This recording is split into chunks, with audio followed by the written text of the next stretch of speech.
Alright, returning back here. Beware of the enemy's fire attacks, obviously. Should have taken heed to that message a little bit more seriously. Perhaps. Let's let him do his thing.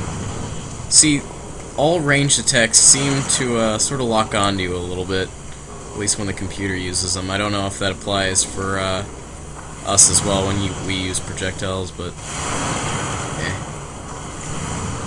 Alright, we got the two major areas out of the way with that can get a hold of us. Oh god. Okay, and I guess that one too. Let's touch our bloodstain.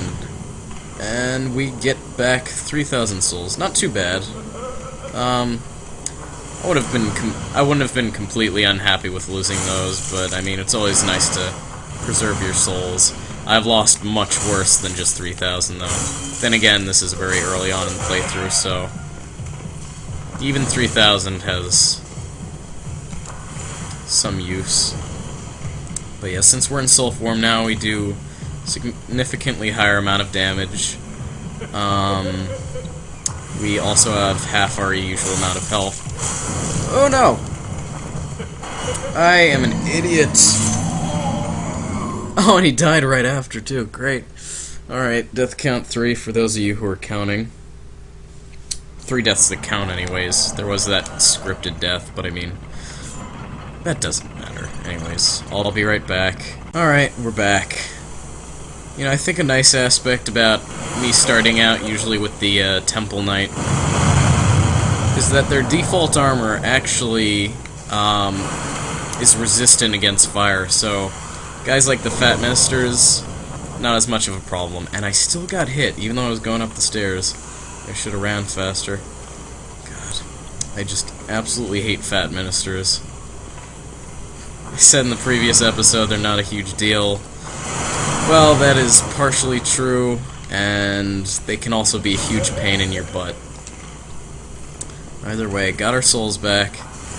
That's what mainly matters. Oh god. I'm gonna keep my health up. Don't want to die to him again. Dying once, pretty bad. Dying twice, pretty embarrassing. And dying 3 times, you know what? At that point, I'm just... maybe I should take a break for the day. Alright. Especially against a normal enemy like the Fat Minister. I usually don't have that much trouble with these guys, but maybe I've been recording too much. I'm a little bit off on my game. I won't make excuses, though. I've made some pretty stupid decisions fighting that guy. Either way, he's dead now. We have made progress, and we shall continue to do so. I believe there's a point where a rock just falls out of nowhere. I don't think we're quite there yet. Take note of these cobwebs, which will start becoming much more frequent in the mines. Ah, there it is. And with it comes one of these dudes. Alright. Let me get around you, please. No, that's not it. There we go. And thank you for doing business with us. Okay. So continuing along. We are actually coming up to the boss very soon here, which is good news. I am kind of sick of this world. I think I may go back to World 1, 2 and do that one. Because going ahead of ourselves can be a bad thing, but actually World 2 does have a very nice weapon which I would like to get, and I will probably be using for the majority of at least this LP. A good third of it, maybe. It's a fire enchanted sword, and it's very, very useful in its own right. So what we got back there was the Crisp Blade. The whole purpose of the Crisp Blade, I believe, is to increase your magic. Let me just check it out. Oh, there it is.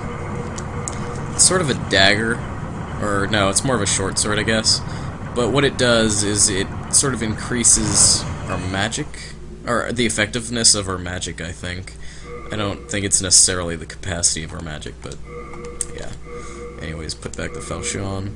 And I mentioned earlier about different types of damage. whatever. You have to look at like very specific things. Like you can get different descriptions of items.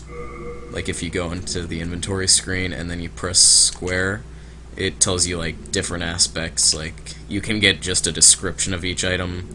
And then you can get like more specific stuff like physical damage, magical damage, all that stuff. And on top, those 4 little icons, little squares right below the name Crystblade, that shows the different types of damage it can do. So like, say it does piercing damage, then I think that would be, since that's a battle axe, that would be slashing maybe, or Falchion would be slashing. Now there's one for piercing, just all sorts of stuff like that. I don't know. I'm the wrong one to ask about that stuff. I don't usually look at the exact specifics of items, so I don't know a lot of that stuff. I have